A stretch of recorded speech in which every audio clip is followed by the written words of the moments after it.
오늘은 방금 말씀을 통해 미지의 사람들이라는 제목으로 함께 말씀을 나누겠습니다. 한 달 전부터 마음 단단히 먹고 열심히 실천하고 있는, 제가 열심히 실천하고 있는 것이 하나 있습니다. 하루에 최소한 1만 보 이상을 걷자는 것입니다. 약간 턱선이 조금 아닌 거에 심해 죄송합니다. 처음에는 우리 맹 목사님 때문에 억지로 하게 됐는데 하다 보니까 확실히 몸도 가벼워지고 여러 가지로 참 좋다는 것을 알게 되었습니다. 그래서 지금은 누가 시키지 않아도 열심히 걷기 운동을 하고 있습니다. 제일 자주 걷는 코스는 이밤산을 넘어 평화광장을 지나 삼양천을 이렇게 한 바퀴 도는 것입니다. 낮에는 해가 너무 뜨거워 요즘은 밤에 주로 걷는데요. 걷다 보면 저를 위해서 평화광장이 분수쇼도 해주고 레이저쇼도 해주더라고요. 운동도 되고 기분도 좋아지고 이 걷는 매력에 참 흠뻑 빠졌습니다.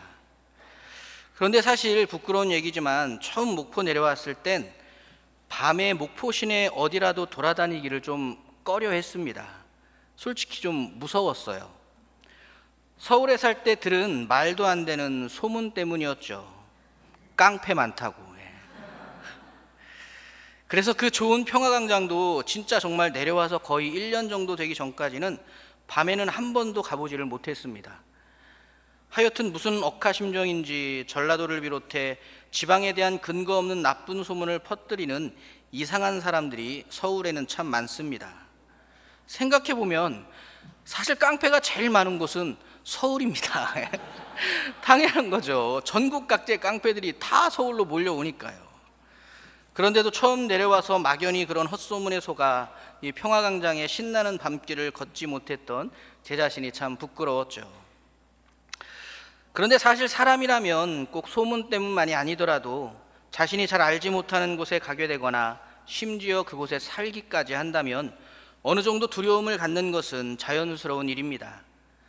한번 경험이 있었어서 목포 내려올 때는 좀 덜했지만 제가 처음 지방에서 살게 된 전라북도 삼내에 내려갈 때는 정말 걱정도 많았고 솔직히 두렵기도 했습니다.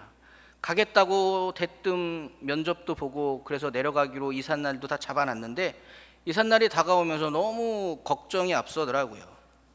그래도 겨우 이사까지 마치고 교회에서 마련해준 원룸 사택에서 이제 드디어 첫날 밤을 보내는데 밤새도록 결심했습니다. 내일 일어나면 저 못 살겠어요. 서울 갈래요. 그렇게 담임 목사님과 장로님들께 말씀드리고 가야겠다라고 밤새도록 결심했죠. 다행히 하나님께서 용기를 주셔서 도망가지 않고 3년을 삼내에서 사역할 수 있었습니다. 잘 알지 못하는 곳에서 얼굴도 본 적 없는 사람들과 살아가야 하는 삶이란 그렇게 참 두렵고 떨리는 일이 아닐 수 없습니다. 그런데 또 생각해보면 그렇게 미지의 세계를 향해 나아가고 미지의 사람들을 찾아가는 삶이야말로 하나님의 백성이 감당해야 하는 사명의 가장 중요한 요소라고 할 수 있습니다.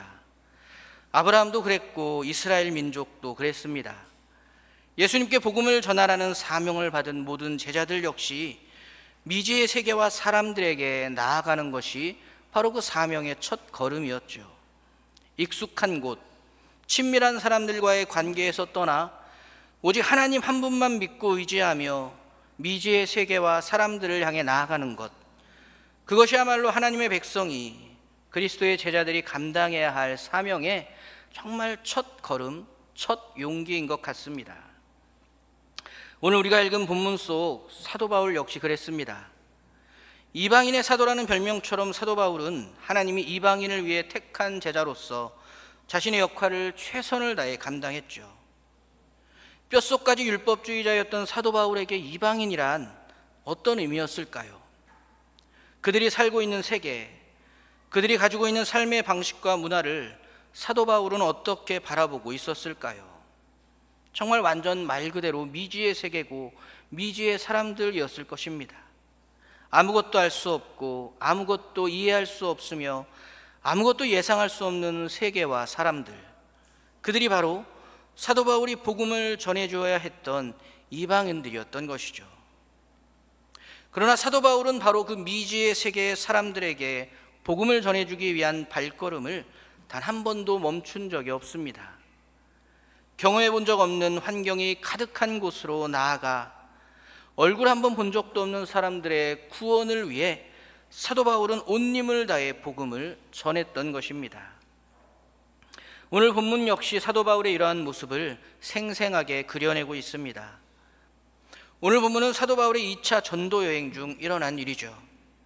사도 바울이 아시아에서 복음을 전하려고 했는데 오늘 본문은 성령이 그 일을 막았다고 기록하고 있습니다. 어떤 이유로 전하지 못했는지 자세하게 알 수는 없습니다. 그저 성령이 하신 일이죠. 오늘 본문은 그저 성령께서 말씀을 전하지 못하게 하셨다고만 기록하고 있습니다. 그러자 사도 바울은 다시 부르기아와 갈라디아 땅을 지나 비두니아로 가려고 했습니다. 그런데 이번에도 성령께서 사도 바울의 발걸음을 멈추게 하십니다. 웬만해선 발걸음을 멈추지 않았던 사도 바울의 사역이었잖아요. 그런데 이번에 처음으로 성령이 나서서 그 발걸음을 멈추게 하신 것입니다. 그 이유는 이후 본문의 말씀을 통해 알 수 있습니다. 바로 사도 바울의 선교팀으로 하여금 마게도냐 사람에게 복음을 전하게 하기 위함이었습니다.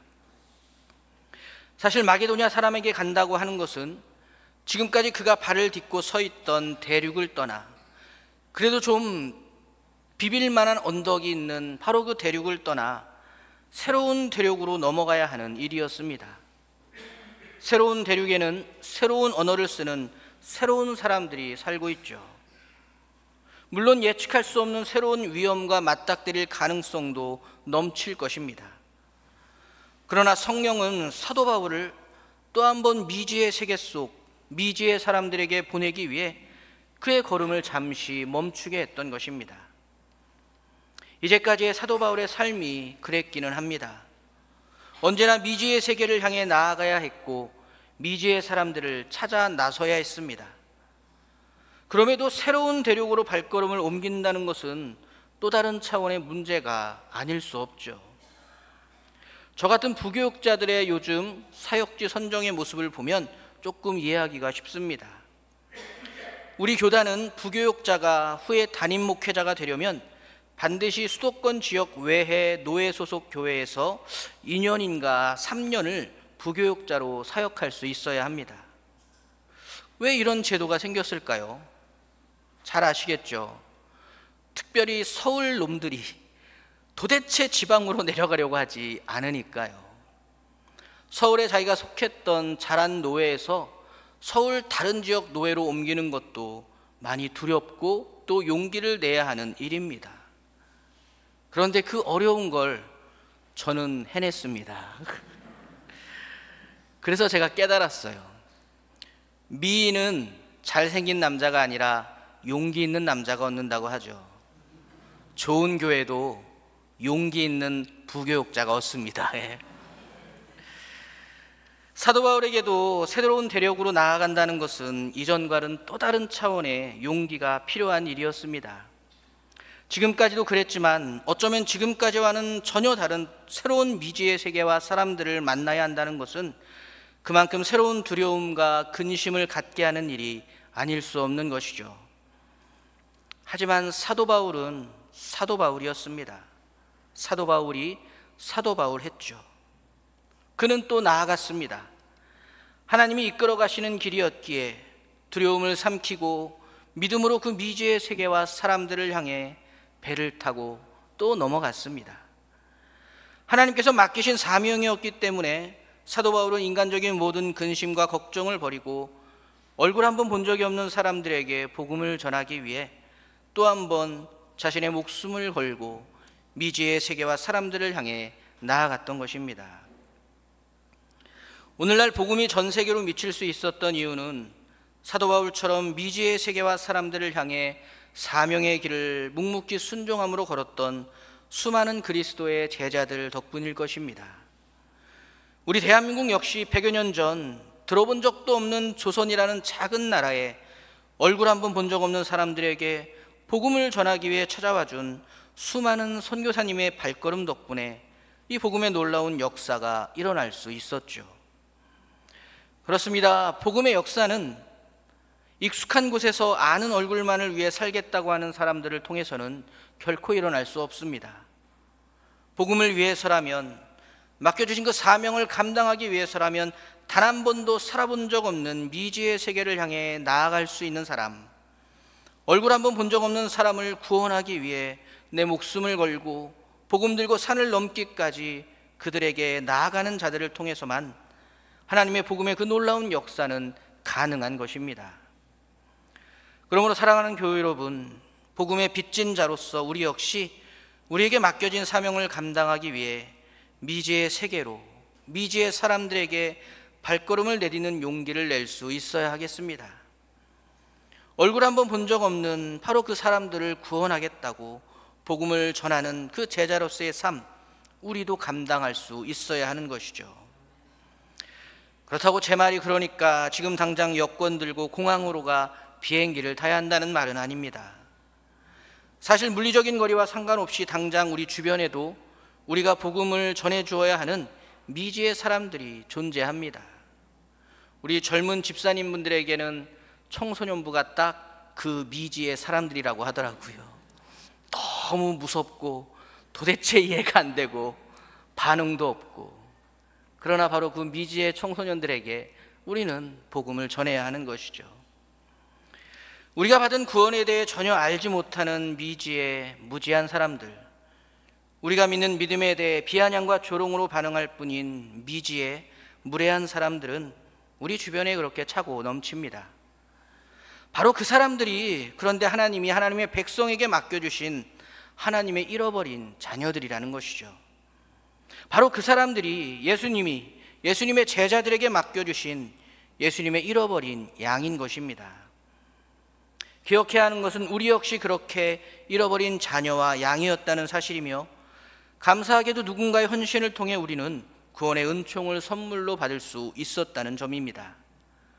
그러므로 사랑하는 교회 여러분, 얼굴 한번 본 적 없는 미지의 저와 여러분을 위해 사도 바울과 같이 복음을 전해준 수많은 신앙의 선배들을 기억하며 우리 또한 미지의 수많은 사람들에게 복음을 전하기 위한 그 사명을 감당할 수 있기를 바랍니다. 그렇다면 우리가 그렇게 미지의 사람들에게 복음을 전하려면 무엇이 필요할까요? 가장 먼저 두려움에서 벗어날 수 있어야 합니다. 말씀드린 것처럼 익숙하지 않은 세계로 발을 내딛는 것, 얼굴 한번 본 적 없는 사람에게 다가선다는 것은 두려운 일입니다. 심지어 그 세계에 속한 사람들은 복음 앞에서 무지하고 무례하기까지 합니다. 그러나 이것은 당연한 일입니다. 복음을 알지 못하는 자들이 복음 앞에서 무지하고 무례한 것은 악한 세상에 속한 약한 자들의 자연스러운 모습인 것이죠. 그래서 예수님도 분명 밝히셨습니다. 요한복음 16장 32절에 이것을 너희에게 이르는 것은 너희로 내 안에서 평안을 누리게 하려 함이라. 세상에서는 너희가 환난을 당하나 담대하라. 내가 세상을 이기었노라. 미지의 세계에 사는 미지의 사람들, 그들에게 복음을 전하려는 제자들은 환난을 당할 것이라고 예수님은 분명 말씀하셨습니다. 오늘 본문 속 사도 바울 역시 그랬습니다. 성령의 인도하심에 순종하여 차원이 다른 미지의 세계에 또 한 번 발을 디딘 후 처음 만나는 미지의 사람들에게 복음을 전하자마자 사도 바울은 곧바로 감옥에 gat습니다. 귀신 들린 여종 하나를 고쳐주었는데 그 여종이 점치는 것으로 돈을 벌던 주인들이 더 이상 그 여종을 통해 돈을 벌지 못하게 되자 여종을 고쳐준 사도 바울을 고소한 것이죠. 그로 인해 감옥에 갇혔고 심한 매질까지 당했습니다. 참 안타까운 일이 아닐 수 없죠. 그러나 예수님은 이미 알려주셨습니다. 복음 앞에서 무지하고 무례한 사람들, 그 모든 미지의 사람들은 복음을 전하려는 자들을 핍박하고 괴롭힐 것입니다. 하지만 예수님의 말씀은 거기서 끝나지 않았죠. 이어서 무엇이라고 말씀하셨나요? 담대하라. 내가 세상을 이기었노라. 그렇습니다. 세상은 우리에게 환난을 줄 수 있어도 이미 그 세상은 예수님이 이기신 세상입니다. 우리의 육신을 감옥에 가둘 수는 있어도 우리의 영혼을 그들의 세계 안에 조금도 가둘 수 없습니다. 우리의 육신을 상하게 할 수는 있어도 우리의 영혼을 그들은 털끝 하나도 다치게 할 수 없는 것입니다. 사도 바울은 이것을 알고 있었기 때문에 담대하게 미지의 세계로 향할 수 있었습니다. 사도 바울은 예수님이 세상을 이기셨다는 것을 확신했기 때문에 담대하게 미지의 사람들에게 복음을 전하며 끝까지 자신의 사명을 감당할 수 있었던 것입니다. 그러므로 사랑하는 교회 여러분, 우리 역시 복음을 전하는 일에 두려움이 아니라 담대함으로 나아갈 수 있기를 바랍니다. 미지의 사람들이 복음 앞에서 무지하고 무례할 때 믿음으로 담대하시기 바랍니다. 세상은 결코 복음을 전하는 저와 여러분을 상하게 할 수 없습니다. 예수님이 세상을 이기셨기 때문입니다. 또 한 가지, 미지의 사람들에게 복음을 전할 때 무엇보다 우리는 하나님 아버지의 마음과 시선으로, 그 사랑으로 전할 수 있어야 합니다. 충격적으로 놀라운 것이 복음을 전해야 하는 소위 그리스도의 제자라고 하는 사람들이 미지의 세계와 사람들을 미워하고 정죄하며 배격하고 배타적으로 대할 때가 참 많다는 점입니다. 이러한 태도는 오히려 복음 앞에 무지한 세상이 그와 비슷한 상황에서 취하는 태도입니다. 세상은 익숙하지 않고 낯설며 잘 알지 못해 두려움을 주는 대상을 미워하라고 가르칩니다. 미워하고 정죄하며 배격하고 배타적으로 대하라는 것이 바로 세상의 방식입니다. 그러므로 이것은 사단의 역사이며 사단의 속임수이죠. 그런데 복음을 전해야 하는 제자들이 미지의 세계와 사람들을 그렇게 대한다는 것은 너무나도 잘못된 것입니다. 사도 바울이 이방인들을 그렇게 바라보며 대했다면 복음은 저와 여러분에게까지 전해지지도 못했을 것입니다. 아니, 그 이전에 하나님이 모든 죄인을 그렇게 바라보며 대하셨다면 예수님을 이 땅에 보내시는 일은 가당치도 않았을 것입니다. 사랑하는 교회 여러분, 미지의 세계와 미지의 사람들은 모두 하나님의 잃어버린 자녀들이며 예수님의 잃은 양입니다. 우리는 바로 그 하나님 아버지의 마음으로 그 세계와 사람들을 바라보며 대할 수 있어야 하는 것입니다. 물론 그들은 무지하고 무례합니다. 때로는 얼굴 한번 본 적 없는 그들 때문에 나와 가까운 친구와 가족까지 희생을 감당해야 할 때도 있습니다. 심지어 미지의 사람 하나 때문에 내가 속한 사랑하는 공동체가 무너지게 되는 건 아닌지 심각한 위협을 느낄 수도 있습니다. 하지만 세상을 이기신 예수님은 결코 그렇게 되도록 내버려 두지 않으십니다. 그러므로 우린 그저 우리가 해야 하는 일을 최선을 다해 감당하기만 하면 됩니다. 미지의 세계와 미지의 사람들에게 복음을 전하는 것입니다. 복음을 전하면서 복음에 합당한 모습 또한 보여주는 것입니다. 복음에 합당한 모습에 미움과 정죄, 배격과 배타적인 태도는 조금도 함께할 수 없는 것이죠. 복음을 전하는 자가 보여줄 수 있는 복음에 합당한 모습은 모든 것을 용납하고 어떤 허물이라도 덮어줄 수 있는 사랑, 그 사랑만이 가능한 것입니다. 이것을 위해 우리는 항상 나를 구원하신 아버지 하나님의 사랑으로 충만할 수 있어야 합니다. 그리고 바로 그 사랑으로 또한 단 한 사람이라도 더 구원받기를 기다리시며 나를 사용하기 원하시는 하나님 아버지의 마음으로 미지의 세계와 미지의 사람들을 바라보고 그들에게 복음을 전할 수 있어야 하는 것입니다. 이것이 저와 여러분이 하나님의 백성으로서, 예수 그리스도의 제자로서 미지의 세계와 사람들에게 복음을 전하기 위한 가장 중요한 성경의 가르침인 것입니다. 사랑하는 교회 여러분, 지금까지 드린 말씀은 우리가 반드시 실천해야 하는 말씀입니다. 그런데 그 이전에 꼭 기억하시기 바랍니다.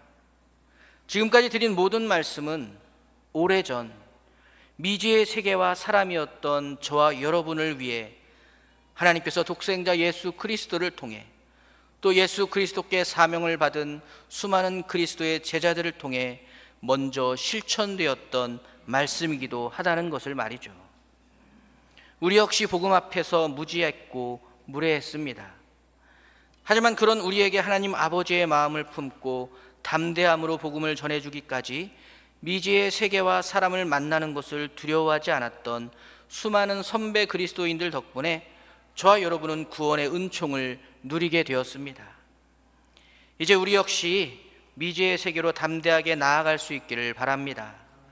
하나님 아버지의 마음으로 미지의 사람들에게 복음을 전할 수 있기를 기대합니다. 그래서 정말 저와 여러분을 통해 물이 바다를 덮음같이 하나님의 영광을 인정하는 것이 온 세상에 가득해지는 그날이 오게 되기를 예수 그리스도의 이름으로 축복하며 기도하겠습니다. 함께 기도하겠습니다.